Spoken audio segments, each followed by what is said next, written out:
भाई और बहनों, ऐसा कहा जाता है, the ultimate aim of man is to achieve mental peace. Mental peace is the ultimate aim of human life. A man who is mentally peaceful, he is the most satisfied fellow of this cosmos, of this nature, of this earth. आखिर हम ये मनुष्य जीवन जी रहे हैं भाई और बहनों, दर्शकगण, श्रोतागण, हमारे जीवन का उद्देश्य क्या है? और जीवन के अंदर हम सुख चाहते हैं, कोई भी दुख नहीं चाहता है, और संपूर्ण सुख की स्थिति जिसके बाद के अंदर कोई दुख ना हो, वह स्थिति मोक्ष की कहलाती है.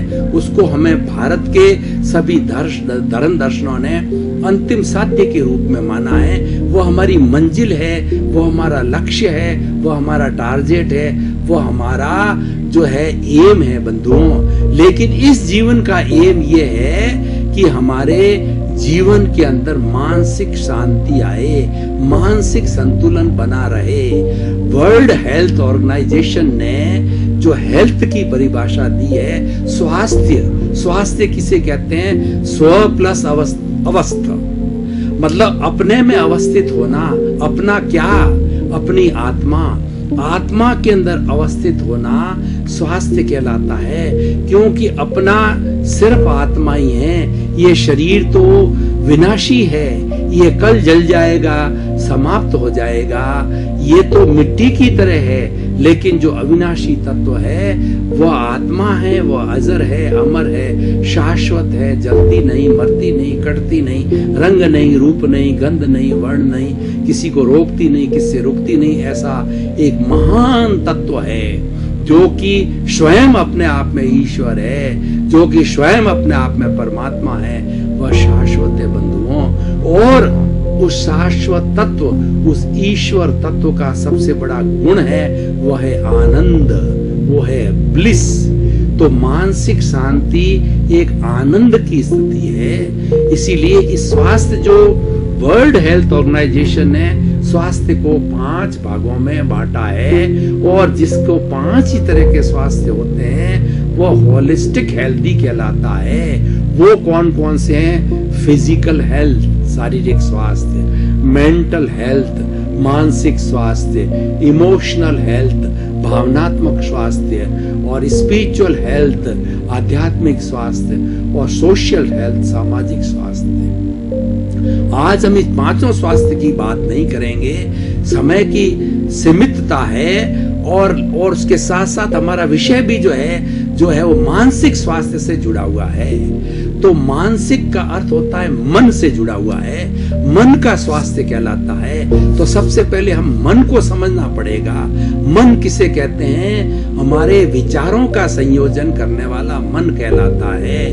मन के 2 कार्य होता है. जो शरीर आप मेरा देख रहे हैं भाई और बहनों, दर्शकगण, श्रोतागण, ये स्थूल शरीर से हम प्रारंभ होते हैं और धीरे धीरे भीतर की ओर जाएं तो हमारे 5 इंद्रियां हैं, स्पर्शन, रसन, घ्राण, चक्षु, श्रोत्राणी, इंद्रियाणी. और इन 5 इंद्रियों के कुल 23 विषय है, जो कि बाहर के चित्र देख करके और वो विषयों को ग्रहण करती है, उन पुद्गलों, विषयों के पुद्गलों को ग्रहण करती है. और ग्रहण करना मात्र हमारी इंद्रियों का कार्य है. उनकी ड्यूटी वहीं समाप्त हो जाती है, और वो अपने मैनेजर मन को उस विषय का, जो जैसा दृश्य देखा, जैसा स्पर्श किया, जैसी बात सुनी, जैसी सुगंध दुर्गंध सुना, वो मन को दे देते हैं.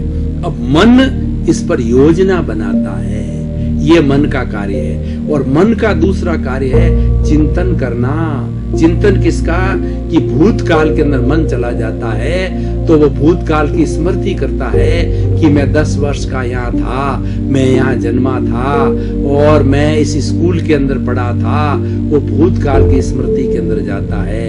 और वर्तमान का चिंतन, जो कि भाई और बहनों, दर्शकगण, श्रोतागण, आज हम और आप मिलकर के एक विषय के ऊपर वार्तालाप कर रहे हैं, इस पर चिंतन कर रहे हैं, मनन कर रहे हैं, निध्यासन कर रहे हैं. ये हमारा वर्तमान काल का चिंतन कहलाता है. और भविष्य का चिंतन ये होता है कि मुझे कल का ये कार्य करना है, आगे जाकर मुझे ये बनना है, मेरे जीवन का लक्ष्य ये है और मुझे इस तरीके से भविष्य की कल्पना जो है वो मन करता है, ये मन का कार्य वो है। तो कहने का अर्थ होता है मन के अंदर हर वक्त चिंतन चलते रहते हैं, थॉट्स, जितना विचार आता है वह मन के अधीन है और वही मन है। और मानसिक संतुलन कहिए या मानसिक शांति किसे कहते हैं कि व्यक्ति जो कार्य कर रहा है उसी में ही बिजी रहे।